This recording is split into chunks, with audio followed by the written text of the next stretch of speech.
Nandito ako ngayon sa saan ba to? Bopil. No? Dito tayo magpapagawa ng sticker natin. Siyempre. Tara, let's go. Pasok tayo sa loob.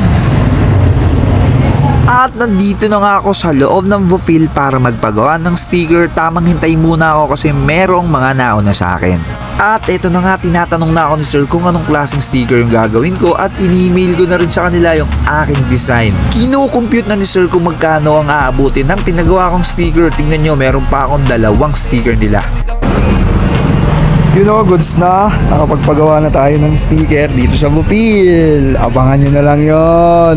Siyempre, maraming salamat po sa nag-sponsor ng aking sticker kay Consi Bunso, John Jeric Francisco at sa buong Francisco family. Maraming salamat po palagi sa suporta nyo sa akin.